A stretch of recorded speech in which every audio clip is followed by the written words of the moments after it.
In 10 minutes, in Roots of England, Brian Truman visits Hull, where he talks to the dockers there about their hard past and uncertain future. That's after the mid-evening news with Jan Leeming. The time now is exactly 7:30.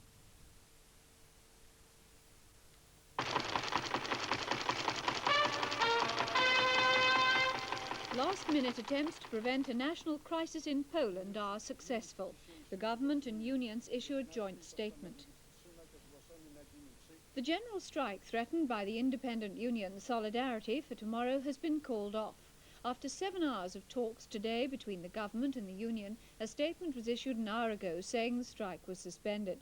Final attempts to end the confrontation between the government and Solidarity began at lunchtime, with Lech Wałęsa saying he wasn't hopeful of a settlement, but he did agree to delay the strike deadline.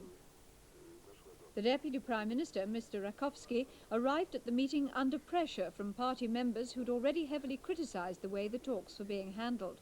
The crucial issue was the union's 5-point demand for reform, including the prosecution of officials they blame for the attack on their members earlier this month.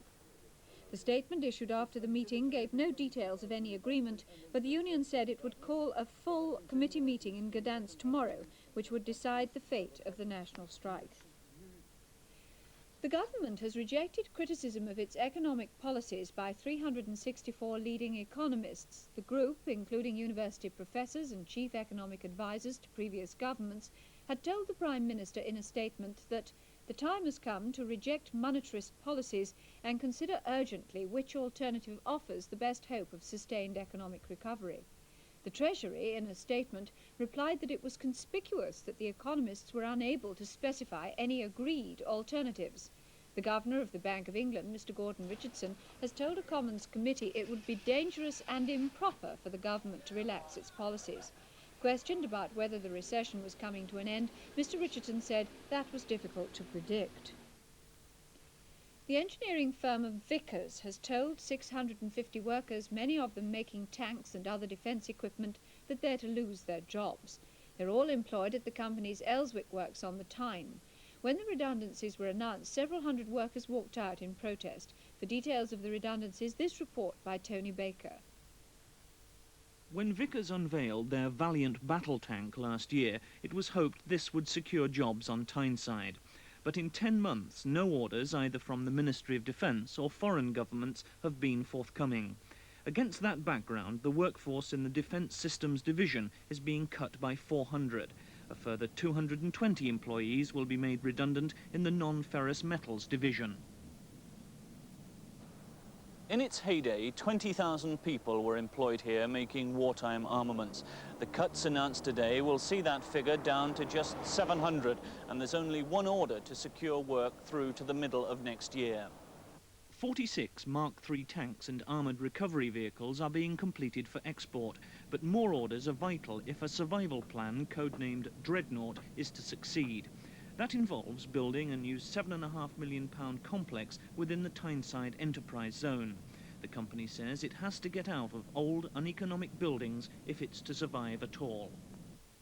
The government is to give £25 million in aid to the fishing industry during the next financial year. Mr. Peter Walker, the Agriculture and Fisheries Minister, told the Commons that the government decided to bring forward its review of the industry's financial position because of the failure last week to negotiate a common fisheries policy within the EEC. The new aid will be distributed to the owners of fishing vessels, with the amount varying according to the size of the boat. Jane Frankie reports from Aberdeen on the reaction by fishermen there to this new government assistance. Most of Britain's fish is landed at Scottish ports, places like Peterhead and Aberdeen, where quayside prices have hit rock bottom. Fishermen are getting so little for their catches, they say it's not worth going to sea. And they've warned that there won't be a British fleet in 18 months' time if things don't improve. With costs soaring, particularly for fuel, they say they can't compete with imports, which they believe are subsidised by foreign governments. The Scottish industry alone lost £64 million last year. That led to a tie-up and a blockade of several ports last month. Scotland asked for £64 million of support, including £10 million to guarantee minimum prices, as well as fuel and interest subsidies. But they've been offered a lot less. initial reaction is one of disappointment, and it may appear to be ungrateful, but I think that the fishing industry will be very sadly disappointed at the amount that's been made available. Even with the aid package, the fishermen's problems aren't over. They fear that payments could be delayed by the civil service dispute. 3 people have died in an accident at the Royal Navy dockyard at Rosyth in Scotland. A 4th person is in hospital. The accident happened when civilian painters were overcome by toxic fumes in a dry dock at the yard where Polaris nuclear submarines are maintained. But a spokesman said no naval vessels or personnel were involved. Rescuers had to wear breathing apparatus to remove the bodies. An inquiry has started into the cause of the accident. The man in hospital is said to be improving. Indonesia has agreed to the release of 53 political prisoners demanded by the hijackers of an airliner in Bangkok, but a demand for a ransom of $1.5 million has been rejected. 50 hostages are on board the Indonesian Airlines plane which was hijacked 2 days ago. Indonesia says it believes the hijackers are members of a fanatical Muslim sect called the Holy War Command. A deadline they'd set for meeting their demands passed without incident this afternoon. Yesterday, a British hostage managed to escape from the plane. In Uganda, the bodies of at least 24 people have been uncovered in a forest outside the capital, Kampala, and opponents of the president, Milton Obote, have accused the Ugandan army of their murder. They claim the people were shot while detained in army custody and then dumped in the forest. An IRA man on hunger strike in the Maze prison, Bobby Sands, has been left with a straight fight against the official unionist candidate, Mr. Harry West, in next month's Fermanagh and South Tyrone by-election after the withdrawal of the independent candidate. Bobby Sands is serving a 14-year sentence on arms charges and would be unable to take his seat in the Commons if he won the by-election. Now for the main points of the news again, with subtitles for the hard of hearing. The general strike threatened by Poland's independent union Solidarity for tomorrow has been called off. Talks with the government to avert the strike ended suddenly an hour ago, but there are no details yet of a settlement. The government has rejected criticism of its economic policies by 364 leading economists. The group, which includes university professors and advisors to previous governments, told the Prime Minister it was time to reject monetarism and seek alternative methods. The government is to give £25 million in aid to the fishing industry during the next financial year.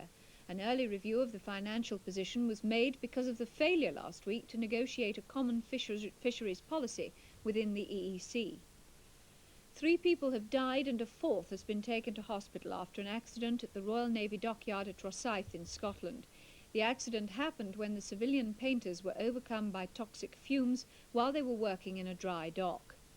The engineering firm of Vickers has told 650 workers at its Elswick works on the Tyne that they're to lose their jobs. Most of them are employed in making tanks and other defence equipment. When the redundancies were announced, several hundred workers walked out in protest. Well, that's all from the newsroom, but in Newsnight tonight at 10:45, Charles Wheeler reports on a hoped-for boom in British exports to China that turned into cancelled orders worth £3,000 million. And now we take a look at the weather forecast. Scotland, Northern Ireland, Wales and most western parts of England will be dry with sunny periods tomorrow after the clearance of a few fog patches early in the day. Central and eastern parts of England will start dull and misty with rain in places. As the day goes on, it should become brighter and the sun will eventually break through in many areas away from the east coast. It'll be rather warm in the sunnier areas, but in the southeast and near the east coast it'll be rather cold. And that's the weather forecast for tomorrow.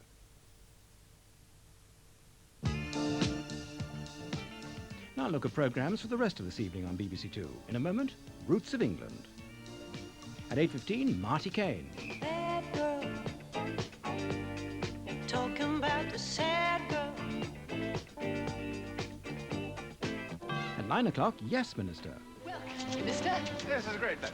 I'm so glad you could come. We tried all sorts of other celebrities and nobody else could make it. At 9:30, Horizon asks, did Darwin get it wrong? The standard theory of evolution is of a progression of mutational changes from which survival of the fittest selects the most successful forms. But this theory is now under attack. At 10:20, Say It with Baby Grand in a Wild West setting. Men won't look you in the eye, they'll look you in the knee. Walk taller, and you can lick 'em all.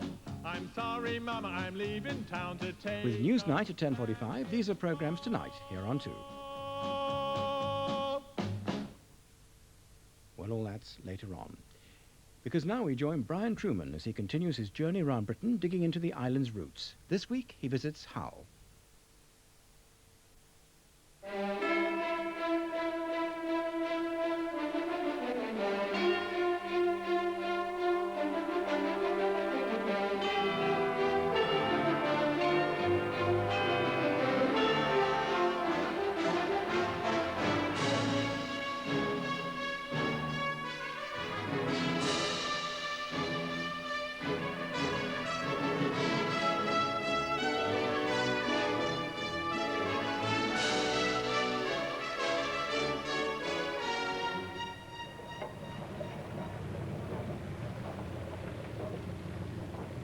It's just before high tide in the Humber estuary.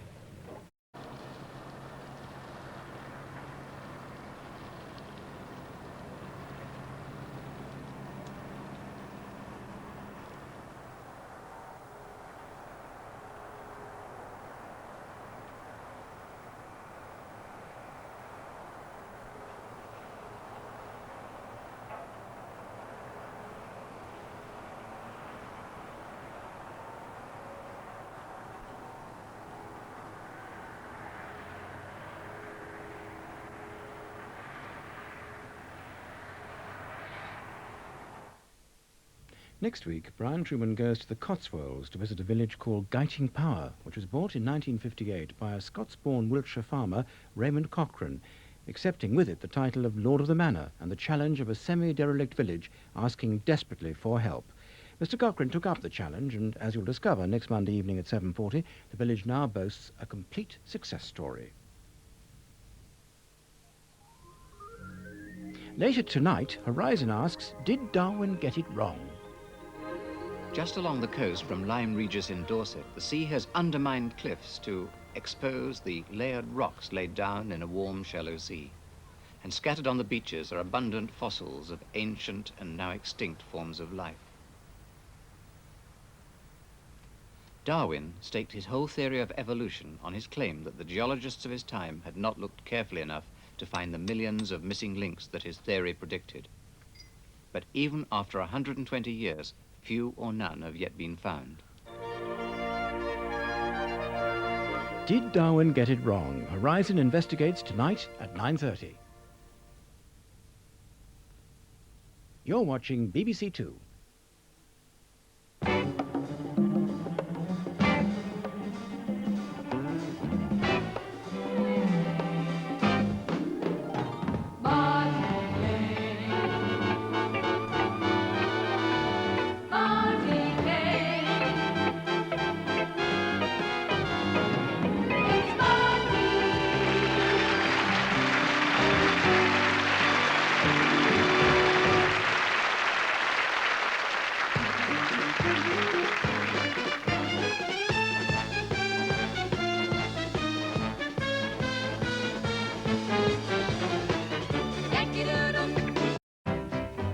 Sing something spectacular, using the right vernacular. Say to baby grand.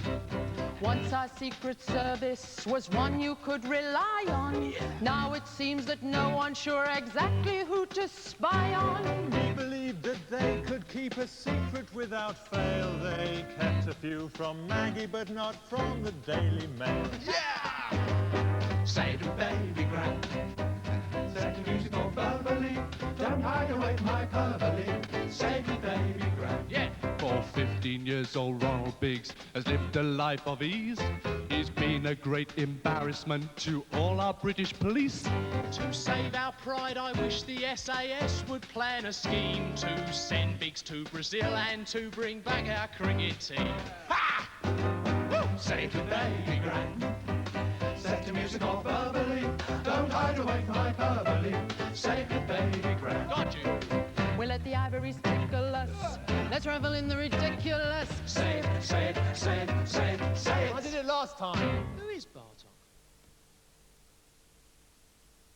Next week you can say it again with Baby Grand and their guest Andy Ho, Fairweather Low, at the same time, 10:20, when the subject will be hobbies.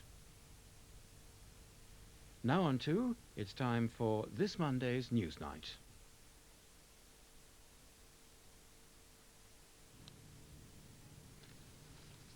President Reagan has been shot and wounded in an assassination attempt in Washington. He's in hospital with a bullet wound in the chest, but his condition is not critical.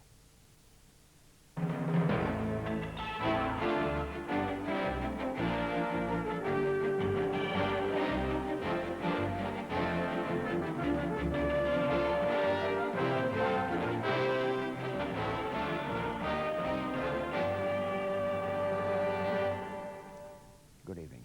President Reagan is in hospital in Washington with his wife at his side and a bullet in his chest. He's having an operation to remove the bullet, and the White House seems to think his condition is not critical. Mr. Reagan was turning to wave to a crowd as he went to his car outside a Washington hotel where he'd been making a speech at lunchtime today. A young man fired several shots with a .38 caliber pistol, and Secret Service bodyguards pushed the president into his car, which drove off at speed. Other Secret Servicemen hurled themselves at the assailant, that's him on the ground now, pinned him to the ground. 3 other people were wounded. Jim Brady, the president's press secretary, apparently seriously in the head, a Secret Serviceman, and a policeman. We'll have more on the story later in the program. And the hijacked Indonesian airliner at Bangkok airport has been stormed by a joint Thai-Indonesian commando force. First reports say 3 of the 5 hijackers have been killed and another wounded. There are reports of passengers injured, with bodies seen to fall from the plane. And as the Polish government and the Union Solidarity call a truce, the general strike has been suspended but not yet cancelled. I'll be discussing the pressures building up on the 2 sides in the dispute that's continuing to shake the communist world with George Kolankiewicz, an expert in Polish affairs. And I'll be reporting too on how the winners in the rush for trade with China have become the losers, and how China lost its reputation as a reliable trading partner. Engineering from tech import to Peking. Owing to the readjustment of the national economy, China's relevant authorities have decided to stop the construction of the petrochemical plant under contract QBX 67459. We request that you stop all manufacture and all deliveries. The Chinese call it readjustment. Tomorrow, central and eastern parts of England will start dull and misty with rain in places. It'll be rather warm in the sunnier areas. And of course, tomorrow morning's papers, not surprisingly, lead with Reagan is shot down by gunmen. Shots hit Reagan. If we look at the Telegraph, some rather interesting facts there about the bullet entered Mr. Reagan's body in the upper chest, almost under the left arm, and just missed the heart, which is some close details of exactly just how badly he was hit. They still haven't got the news as to whether Mr. Brady, his press secretary, is alive or dead. That was just coming in later. But we can see what the stories were pushed off. If we look at the Times, the strike by the Polish unions is suspended. Bank of England chief is cautious on the recovery, and that civil service strike, says the Times, may cost taxpayers £2 million a week. Quite a bill. Charles? Latest on President Reagan, his condition in hospital is stable. We're still getting conflicting reports about Jim Brady. His press secretary, Reuters, says he is dead, but we can't confirm that. BBC1 has headlines at 5 minutes past midnight. If you want to keep up to date on this, that's all from Newsnight tonight. Good night. The president was on his way out of the Washington Hilton Hotel, where he had been addressing a trade union conference. The small crowd outside included his assailant.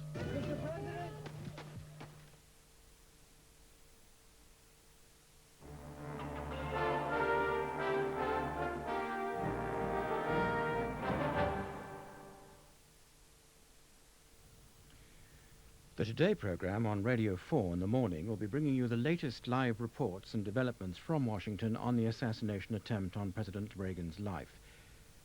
With Clive Small and Paul Reynolds in Washington and John Timpson and Brian Redhead in London. That's today in the morning from 6:30 until 9:25 on Radio 4. Here on 2, just before we leave you for tonight, let's take a brief look at what our bill of fare is tomorrow night. We begin at 6:55 with the first of 2 programmes, first shown on BBC North, about the Jews of Leeds, in which members of that city's community of 18,000 Jews look back on the scraps of personal history that gave Leeds its Jewish tradition. After the mid-evening news, for the first time on BBC2, Barry Norman presents the first of 5 profiles from the golden age of Hollywood, with the story of Charlie Chaplin in The Hollywood Greats. The first in an entirely new series of 6 programmes, which take the form of a television knockout fishing competition, begins at 8:30 with the highly suitable title of Hooked. Frankie Vaughan introduces the first heat at 8:30 tomorrow night. You may like to read the feature article all about Hooked in the current Radio Times, and indeed most of the rest of the evening is devoted to similar sporting competition. At 9, Pop Black 81, with the final between 2 Canadians, Jim Witch and Cliff Thorburn, the 1980 world champion. Then at 10 o'clock, the first semi-final of the BBC Television International Sheepdog Championship, One Man and His Dog. After that, we have a 5-minute interlude of music when William Fong plays Berceuse by Chopin. And the evening ends with Newsnight at the usual time of 10:45. Incidentally, for those of you who have teletext, perhaps I could remind you that there are up-to-the-minute details of all BBC television programmes for each day on CFAX. BBC 1 on page 171 and BBC 2 on page 172. And there's a feature all about CFAX, including an index in the current edition of Radio Times. Well, now the time is getting on for 11:36, and BBC 2 is about to close down. But of course, on Radio 2, entertainment continues throughout the night. So now, on behalf of all of us working on BBC 2 tonight, this is Clive Roslin wishing you a peaceful night and a good day tomorrow. We'll leave you with some music, bearing in mind Hook starts on 2 tomorrow. I just say good night. I tell you why I can't find you. Every time I go out to your place, you gone fishing. How you know? But there's a sign upon your door. Uh-huh. Gone fishing. How real gone, man? You ain't working anymore. Could be. There's your hole out in the sun, where you left a row half done. You claim that hoeing ain't no fun. But I can prove it. You ain't got no ambition. Gone fishing by a shady, weighty pool. Shangri-La. Really la. I'm wishing I could be that kind of fool. Shall I twist your arm? I'd say no more work for mine. Welcome to the club. On my door I'd hang a sign, gone fishing, instead of just a wishing. Papa Bing, I've stopped by your place a time or two lately, and you aren't home either. Well, I'm a busy man, Louis. I got a lot of big deals cooking. I was probably tied up at the studio. You weren't tied up, you dog. You was just plain old gone fishing. Baboo, baboo, baboo, baboo. There's a sign upon your door. Pops, don't blab it around, will you? Gone fishing. Keep it shady. I got me a big one staked out. You ain't working anymore. I don't have to work. I got me a piece of Gary. Cows need milking in the barn. I have the twins on that detail. They each take a side. But you just don't give a darn. Give them 4 bits of cow and hand lotion. You just never seem to learn. Man, you taught me.